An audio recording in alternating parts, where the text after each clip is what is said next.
Well, that was annoying.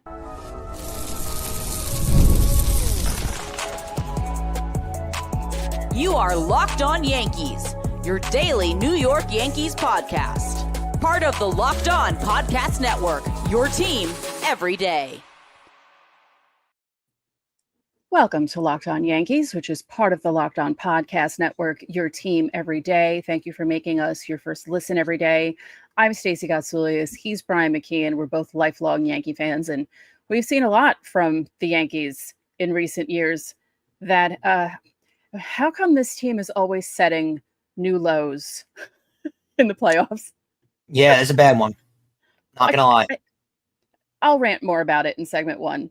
Although I will say them scoring late in the game makes my rant a little less.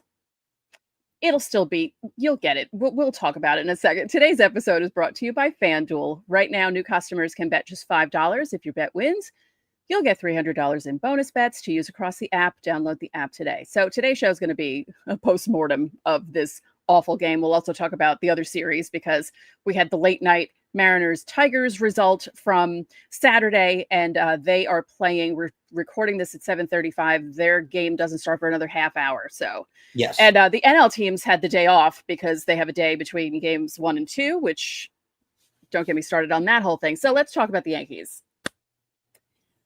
It feels like with the Boone era, playoff teams. Those work for both, actually. Yeah, it actually works for both. Yeah. This feels like a bratty thing to do as a Yankee fan because we're complaining about how this team plays in the playoffs when we root for a team that usually makes the playoffs. You know, fan bases, other fan bases will be so angry with us because we're complaining about a team that pretty much makes the playoffs every year. But they can't ever lose in a normal way. They can't lose like 3-2 and the other team like walks off. And yeah, that's embarrassing, but it happens in playoff games. You see it all the time. But no, they have to set new records. They have to allow the other teams to set new records, and they have to set new lows. It feels like this always happens with the Aaron Boone Yankees, and it's just embarrassing. Yeah, it's pathetic as humanly possible. I don't know. Actually, I'd love some help in the comments. Help us produce Locked On Yankees. We didn't do a contest for this, but I need some assistance. Let me just bring up one comment first because this already annoyed me. I shouldn't even look at the comments. They lost because Brian said the first game was no big deal. Yeah, that's it. Cody Bellinger and Max Fried were watching Locked On Yankees in their Hilton last night, and they thought it was no big deal that they lost. So that's what happened there. Actually, you know what? Never mind. No one's producing the show but me. The Yankees lost this game before their offense got it going. Yeah. The late game comeback, don't let that fool you. That's fool's gold. Max Fried came out. I'm sorry, great all year. Gutless performance. He was paid $218 million in the offseason, and part of that is to perform in these moments. And he was really good in game 1 against Boston. He was as good as he was in game 1 in Boston. He was 10 times worse in this game. And This game was more important because this game's job was to set the tone for this and be able to tie the series and head back to the Bronx at 1-1 where you could feel a lot of confidence. Instead, they send themselves back to the Bronx with zero confidence. And you can look back to 2017 against Cleveland. You can look back to a lot of series where they came back down 2-0.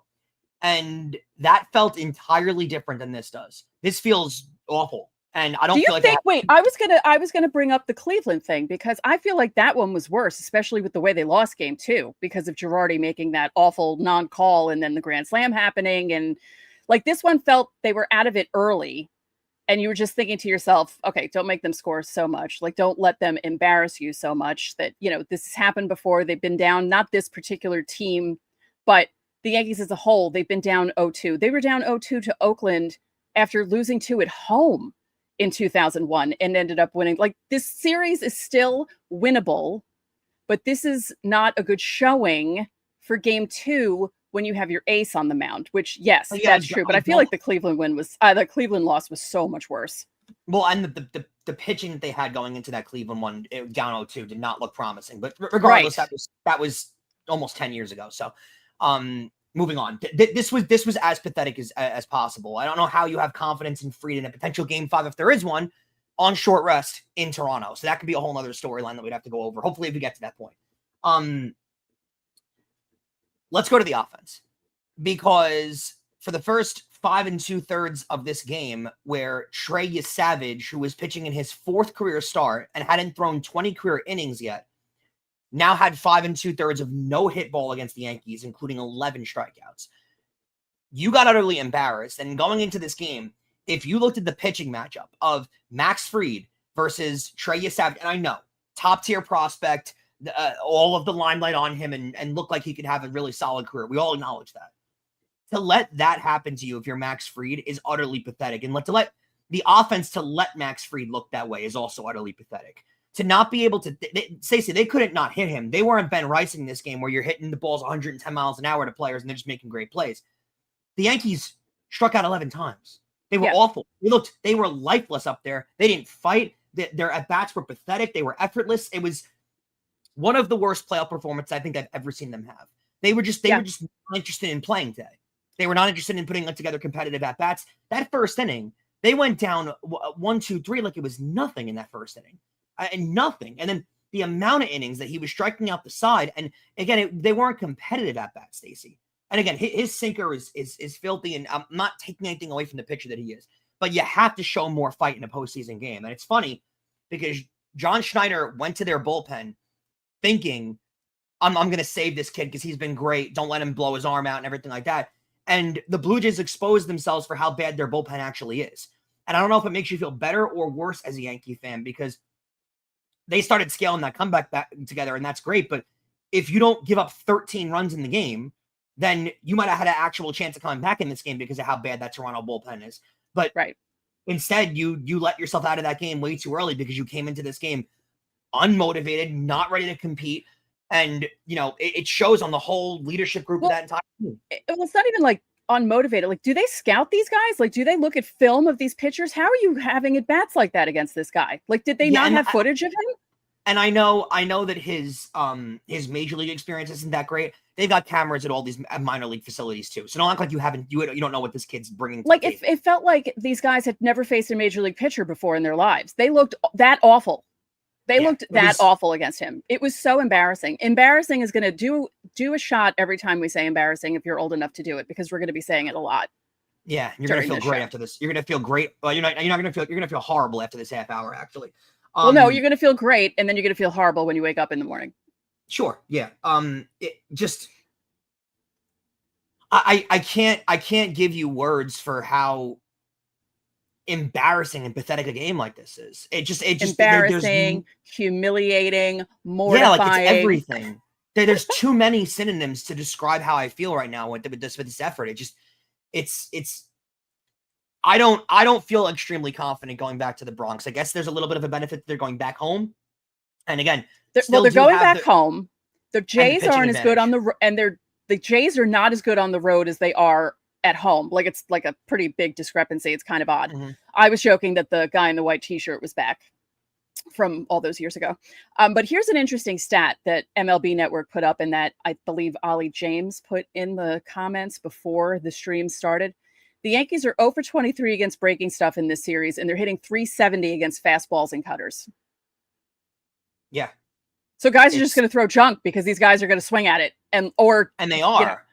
And it's pitches that are crazily out of the zone. I mean, again, that Yesavage sinker is a great pitch, but the ball was not close to the zone whenever he was throwing it. It was completely out of the zone. Sort of reminded me of the Fernando Cruz splitter, that when it's off and out of the zone, guys learn to lay off of it, and then it's not ever going. There's no prayer that they can go in for a strike. So, but you have to learn those things. Yeah, and you'd think that a major league team would go through the lineup once and be like, okay, when you're spotting that pitch at your knees when it's starting, it's gonna dip and you have to lay off of it. They didn't learn.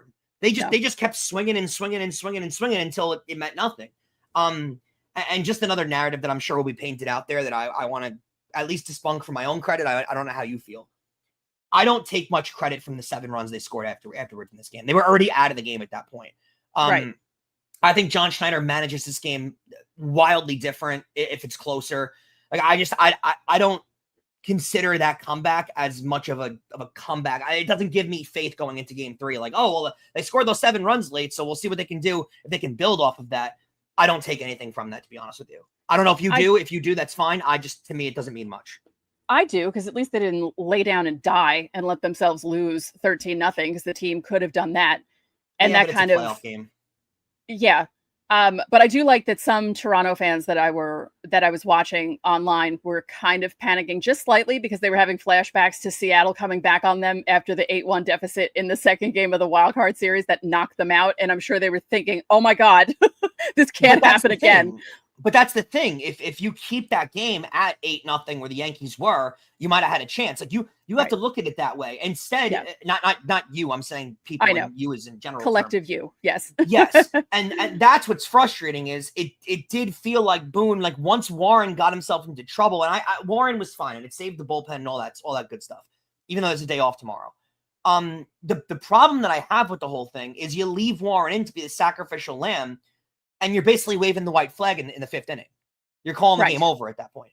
That's what kind of frustrates me, because you never know with these kind of things. Crazy stuff happens all the time. So, and with the offense the Yankees have and the capability they have, you would have thought, okay, I don't know. I guess you're not. I understand. I understand that he didn't want to waste any of the main bullpen arms, so I get that. I figured they thought that Warren would be able to keep them to maybe 2. Sure, not a terrible idea. Not give up 6, and I didn't mind that as much. You get freed out. He's obviously not doing what he needs to do, so just take him out. You don't use any of the bullpen arms, and yes, there is an off day on Monday, but it still saves them for Tuesday, because you don't know what's going to happen with Rodon. Like, you have no idea how he's going to pitch. You think in your head, well, he's the one that's like, if you look at that pitching matchup, he's probably the stronger starter. But again, you look at Fried, he was like 3rd or 4th in Cy Young talking points. Yep. You know what I mean? Like, he was up there with them, and look what happened to him. So I feel like Yankee fans and the Yankees were oh God, game 1. What did I say about game 1? It was a winnable game, and they screwed that up. And if they had won game 1 and lost today the way they did, would it be that big of a deal? No, because they'd still be 1-1 going back to Yankee Stadium. Agreed. And no confidence, no approach coming into this game. Just a all around terrible effort out of the team. Honestly, like that's the only way to put it. All around, just a terrible effort out of the squad. All right, don't forget, subscribe to the channel, hit the like button on our videos, hit the notification so you know when our videos go up. You can also join the Locked On Yankees Insiders Club for the listeners of the show. The link will be in the description. If you're watching on YouTube, here is the QR code. So scan it with your phone, and you can join the Locked On Yankees Insiders Club. You can text from us. You can text us questions, comments, reactions to trades and signings, reactions during the game. There were plenty of them on Sunday. You get top priority on Fan Mail Friday. We do that every week. We also send out the lineups during the playoff series, any roster moves and breaking news, so you don't have to check social media. We also have a new perk. There is a private Discord. You can commiserate during games. We had a big crowd there on Sunday. There is a 14-day free trial. So coming up, we're going to talk more about this wonderful game that the Yankees played up in Toronto.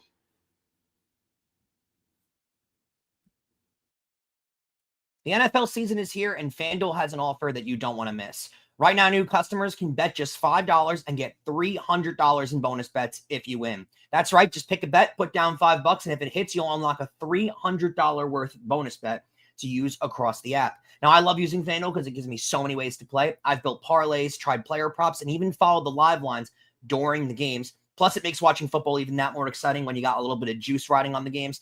Whether you're a casual fan or you just love diving into the stats, FanDuel makes the game day experience so much better. So what are you waiting for? Visit FanDuel.com right now to download the FanDuel app today and get started.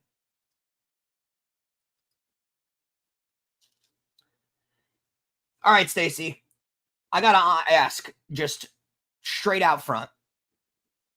Give me a meter out of 0 to 100 where your confidence level's at that they can make this a series. And by that, I mean tie it at 2. 45. Wow, that's actually a lot higher than I thought. Yeah, 45. I'd give it like 80-20, honestly, like 80 in favor of the Blue Jays. I don't see it. Like, I just think this team looks lifeless. It does. I mean, I know the team's got, a lot of talent on it for sure, and they do play well at home, but I can't believe how ridiculously lifeless they look. And I got to be honest, from a selfish reason of how I feel about the manager, was there a point in game 2 where you ever rooted for this to get more and more embarrassing? So there's more and more. Yeah, I was that way too. Like, let us know in the comments, or let us know in the chat if you felt the same way, because there was a part of me that was hoping they would get up to like 20-0. And we would definitely, I think I would hope that something would change at the end of the season if they lose in such embarrassing ways and get swept out of, I mean, it still could happen. They still could get swept out of the division series. Yeah, sure. But and there was someone in the comments earlier who was, how are you going to blame Boone for this one? I'm not going to blame Boone for this one. This is on the offense. It's on Max Fried, but I can blame Boone for a lot of stuff that's happened to this team. And the fact that the last decade, for the last 8 years, we can blame Boone for a lot of stuff, because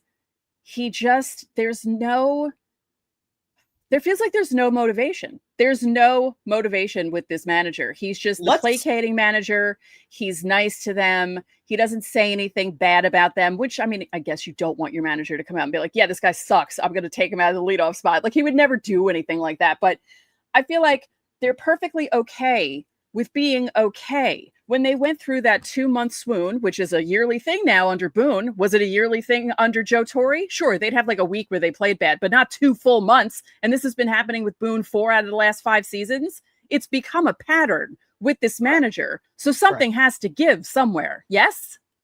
Let's actually use this opportunity to discuss that too, because I see this often with people that listen to our show that seem to think that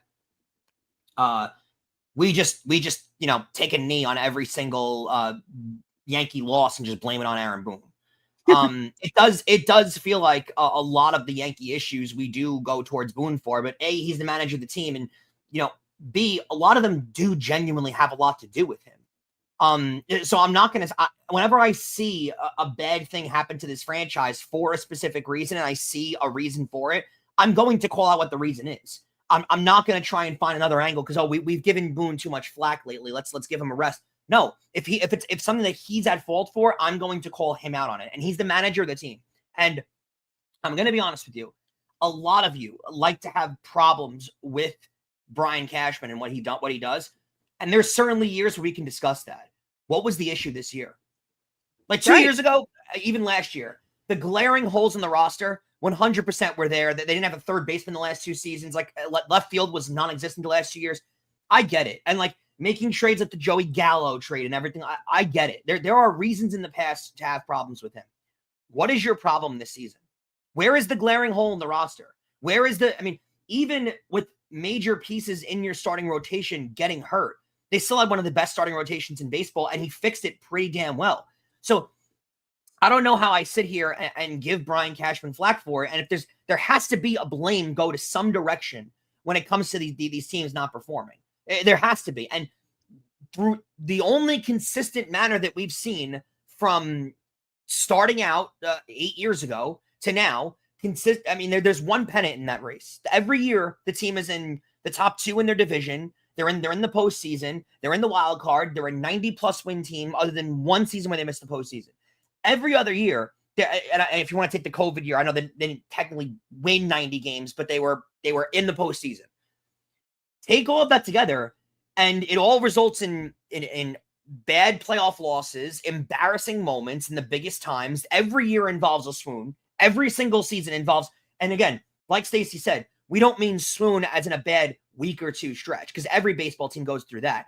We mean swoon as in a significantly bad 40 to 50 games where they look like a different squad and then turn it around. So put this all together where it's all consistently happened every single year, where players get complacent and comments that come out of the clubhouse where, yeah, we're fine, we'll get through this. There's no urgency with the team whatsoever. And not for nothing, guys that are given credit even when bad performances happen, players that don't pitch well and are told by the media, I liked what he had that night.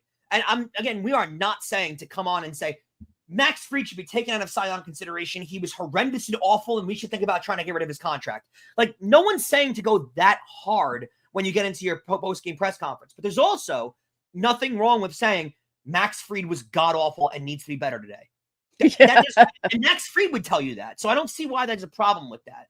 So when you add up everything that I just threw into the pot of stew in the last 45 seconds of me conversing right there, and take all those factors and put them in, what is the common denominator in every single one of those factors?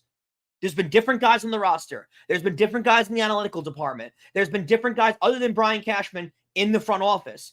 So the only thing to me that's similar is the manager, is Aaron Boone.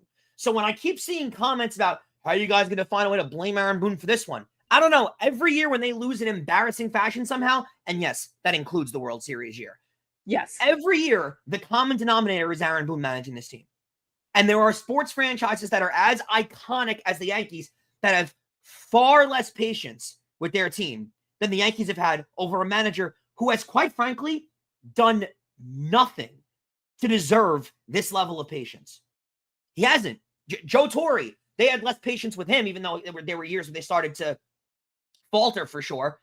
But he also could sit back on 4 World Series championships and say, while counting the rings, at least I won 4 championships and I can sit on that. And they can have faith that you get 6 pennants, and at least they made the World Series 6 times. Like, yeah, there's Joe Girardi. How about Joe Girardi? A World Series championship, multiple ALCS appearances, winning the division almost every single year, 90 plus wins almost every single year.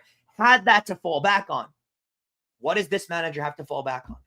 Not only that, the years that they claimed the Yankees were rebuilding, so 2013, 14, 16, Girardi still managed those teams to win 85, 84, 83. Yeah. Like, they were never a losing team under him. Not that they were a losing team under Boone, but they were close to it with the 82 and 80 in 2023. Yeah, I mean, but you missed the postseason. Yeah. So, yeah, like you said, and like I said, the swoon is a big problem because it's every year. It's the same time every year. They start off the year really hot. They do really well for 2 months. And then they fall into a cavern for 2 months. And then they rebound and play fine the last 2 months. It's a pattern that's been happening for the past 3 out of 4 years, something like that.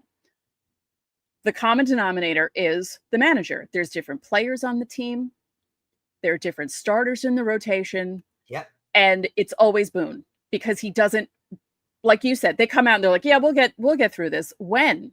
Because 2 months of bad play is unacceptable. You make the summer miserable for your fans. Who wants to go to see the Yankees play in July and August when they come out? No, June and July, and they come out playing horribly. No one. But I'll give you a little bit of a backup point to that, Stacey. The players might think that legitimately in their heads. The players might say, "Well, because you can't have them come out and panic." Sure, 100%. But it's the manager's job to create that level of motivation to get back to where they're supposed to be. When you start faltering like that, start treating your team like the Oakland Athletics. Start treating your team like the Minnesota Twins. Treat your team like an organization that never figures things out, and see if that gives them make Aaron Judge say, "We'll prove him wrong." Like, there's none of that. The complacency comes from the manager. That's the issue. There is no way. Those swoons didn't happen with Joe Girardi because when they played bad for a 2-week stretch, Joe Girardi came right out and he wore it on his face how bad they were playing. And he said, he really did, yeah. Better. We were awful here. We were terrible here. This guy's not producing enough. You need that. And again, no one is saying to come out and eviscerate your roster, but put some pressure on these guys. Put something on them. Make them feel a little bit of stress here. He doesn't do that at all. He acts like everything's dandy and fine and we're going to figure things out and it's right in front of us and all this different stuff that we've heard for years and years and years. Stacey, it's his job to put the pressure on the organization. That's what bothers me. There's no pressure on these players. They don't care. They don't. Well, it feels like they don't care. Yeah. There's a lot of evidence to state that they don't also. Right.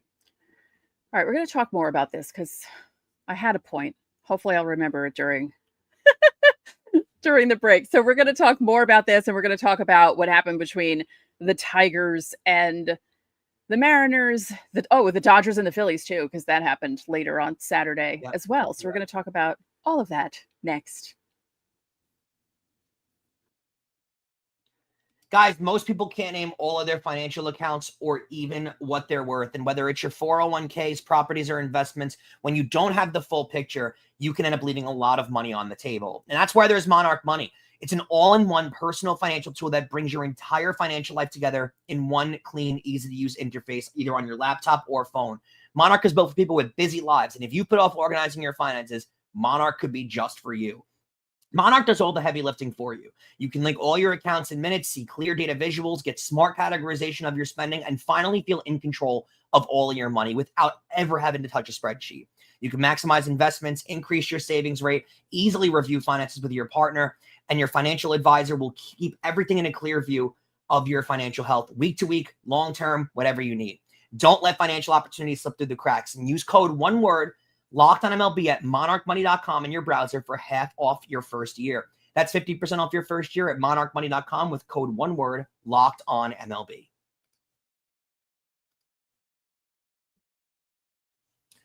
So Stacey, did you want to let's hear your point first, and then we'll discuss what happened in the rest of baseball. I don't remember my point. I think I was going to talk about how. Oh, okay. The thing that frustrates me is, how is Hal Steinbrenner not embarrassed by this? Because all he cares about this is just what I'm thinking. Image. It seems that all he cares about is the money that he's going to make at the gate during the playoff games. He doesn't care that this team routinely gets embarrassed in the playoffs. Aaron Boone, I will say it again. I will say this until I'm 90 if I live that long. Aaron Boone should have been fired after the World Series, after what he did with Nestor Cortez. The Yankees make the World Series for the first time in 15 years. It's a big deal for everyone because that was the joke for the last 15 years. Oh, the Yankees haven't made the World Series since 2009.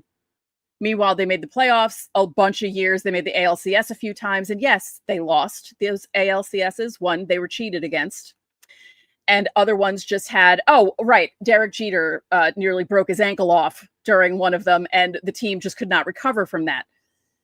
I don't understand how this man is not embarrassed by this, how he's behind this manager, how he doesn't care that this team is routinely embarrassed on a national stage. It's always on a national stage. Even during the season, when they play national games, they get embarrassed on Fox, they get embarrassed on ESPN.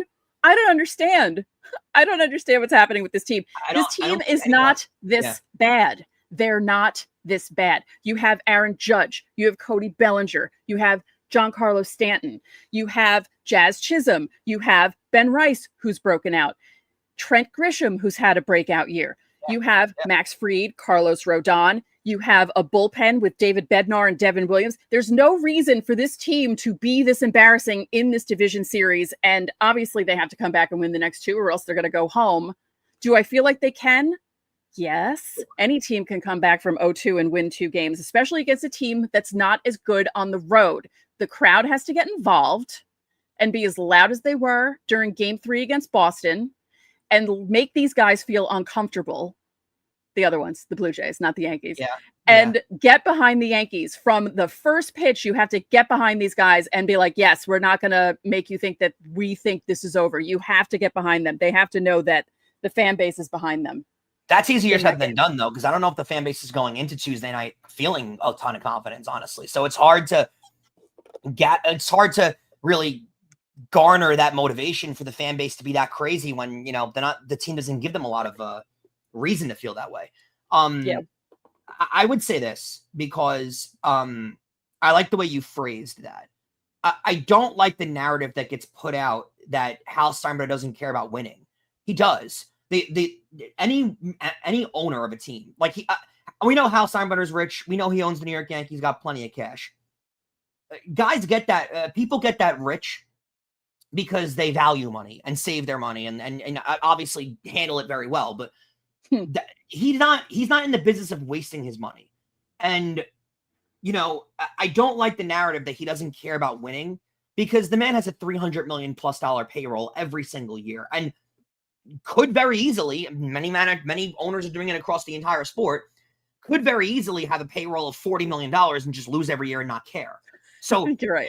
He could be saving upwards of $270, $60 million per year and chooses not to.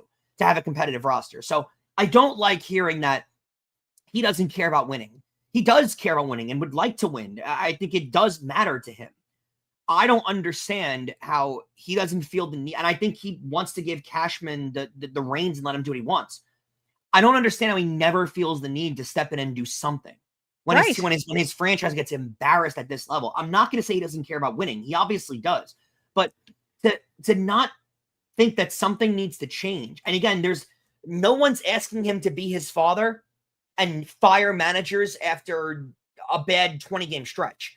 No one's asking for that. No. But have a little pride in the franchise you own and the family pride in this franchise, the Steinbrenner family that's owned this team and been through championships.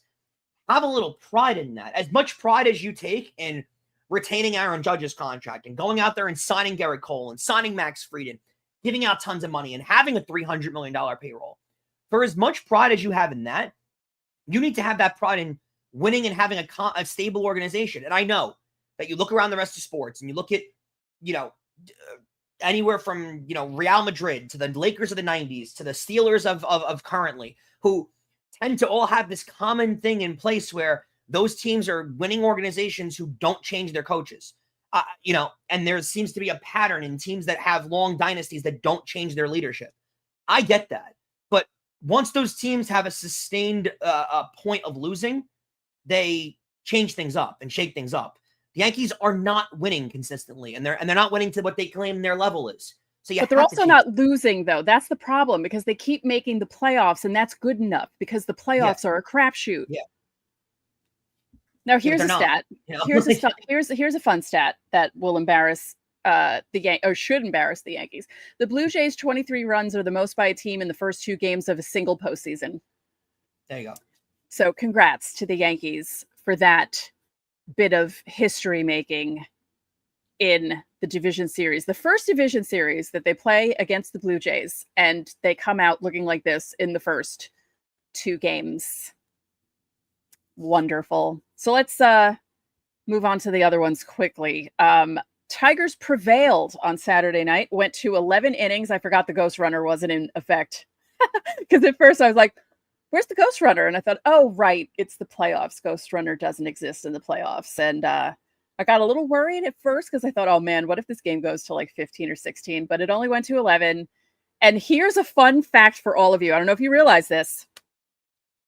The Mariners have not won a game at home since 2001 in the playoffs, because when they made the wild card in 2022, they swept in Toronto. They lost the first 2 games in Houston, and they lost the 3rd game of the division series 1-0 and were swept out. So they didn't win a game at home at all. Wow. In 2022. Wow.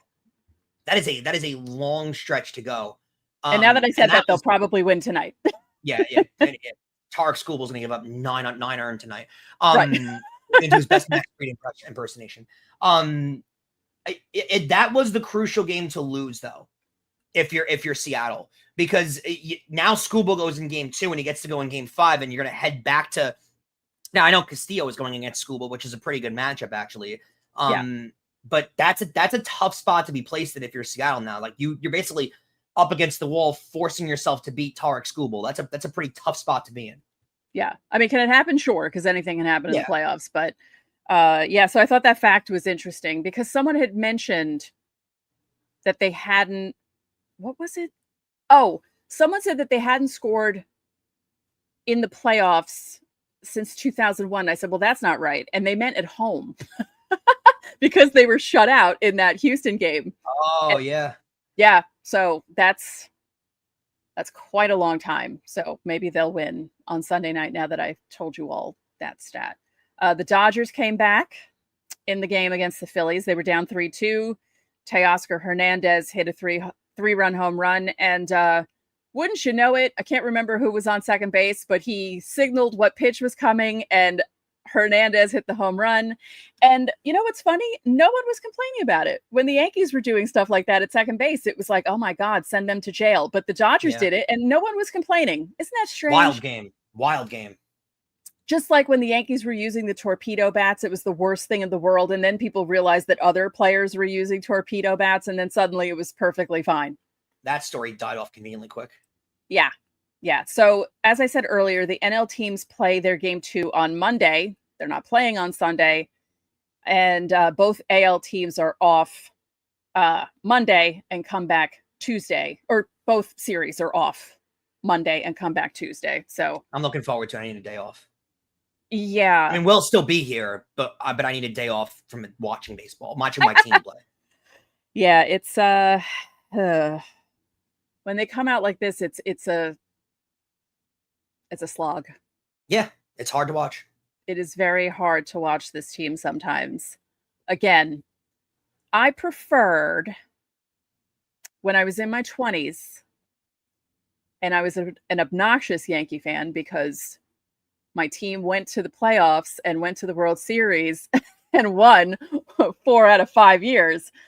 And I was more confident in the team going into the playoffs. Like, oh yeah, they got this. Like, I don't like watching a team like this who can either look really good in a game or look like they've never played a game in their lives. Yep.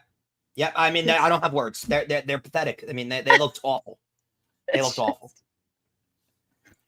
I didn't get to watch the post game because I was here making the background that you see and just preparing for the show. So I didn't get to see any comments that were made by anyone on the team, the manager, but I saw something earlier in the comments.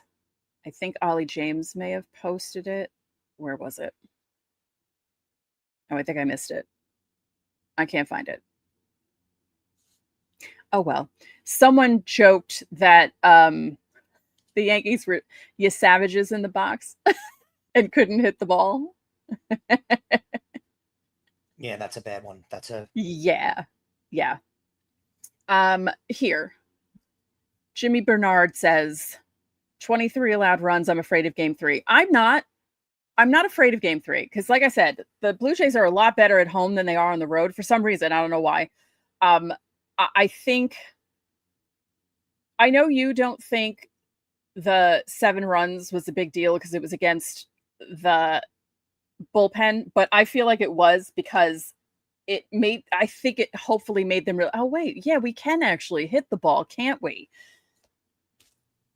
Maybe. I don't know. It was too little too late. I mean, I don't know if that gives them, they should know by this point that they can hit the ball and they're a good team. We came into the series with Aaron Boone saying, oh, this is a good team. So I don't know. I applaud your confidence and I'm jealous of it. I mean, I'm usually pessimistic. I'm just hopeful. I don't know if it's confident. I'm just hopeful maybe that they'll come out on Tuesday and not look like garbage. In front of your home crowd, it would be something. There's a word. I'm also afraid it's going to be similar to the World Series where they lose the first 2, but because it's a 5-game series, so it's not exactly the same because the Yankees went down 0-3, then won the 1, and then the Dodgers won. So this is going to be like, I don't want this to be a situation where they go down 0-2 in a 5-game series, win game 3, and then lose in embarrassing fashion in game 4 and get knocked out of the playoffs, you know? I'm just afraid of that happening. But I've seen a lot. I've seen a lot worse, actually. Like, I mean, I lived through 2004. God, that's still, it's 21 years later, and I still can't believe that actually happened. Oh, Junior Mafia wants to know if we have any bold predictions. For baseball or for the Yankees? Yankees. I don't have no, I don't. Honestly, I don't. I'm not going to sit here and tell you they're coming back. I'm not going to wave the pom poms for everybody. I can't do it. Like they're down 2-0 and they just gave up 23 runs in 2 games. I'm not going to sit here and say they're going to come back. Love to see it happen, but I don't have any bold predictions for the Yankees at this point. No, they looked like losers today. Yeah, this is different than even the 96 World Series when they outscored 16-1 against the Braves at home. And then they had to play the 3 middle games against the Braves. And I was like, oh man, like at that point I was like, well, at least they made the World Series because I hadn't seen them in a World Series since 1981. And that was my thought process. And I think I told everyone this, but I'll say it again because we might have new people in the chat. There was a card game that I used to play where you had the card suits lined up, and you would ask yes, no questions. And if it would be yes, no, maybe, definitely. I think definitely was clubs. It was like hearts, diamonds, clubs, spades, whatever the order was. So it was yes, no. So I asked the cards before game 3 against the Braves. I said, will the Yankees come back and win the World Series? And it came out definitely.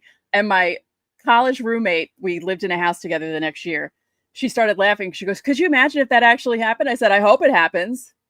And it happened. Should I play the card game? Let me know. If you can find it. Yeah, let me get a deck of cards and I'll see if yeah, I feel like this is going to happen too. Because he's on a mission. Like, I wish Judge could be on a mission. He's playing fantastic. Well, that's what a star player is supposed to look like in the postseason, everybody. Yeah, yeah. Like, Vlad hits the grand slam, and I wondered if Judge was sitting in the dugout thinking, hey, am I supposed to do that when the bases are loaded? Well, especially when that grand slam happened, right? Because, like, the Blue Jays already got off to a lead, but that grand slam shut the door and gave the Yankees no hope, no chance. Like, that's what a star player is supposed to do, and, didn't. Yeah. Oh, well. All right. Everyone, deep breaths. We don't have to watch baseball on Monday.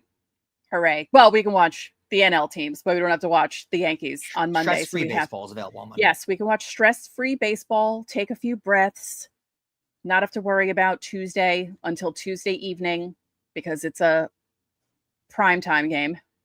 And, almost primetime. And, hopefully the Yankees won't embarrass us on Tuesday. I mean, I was saying the same thing about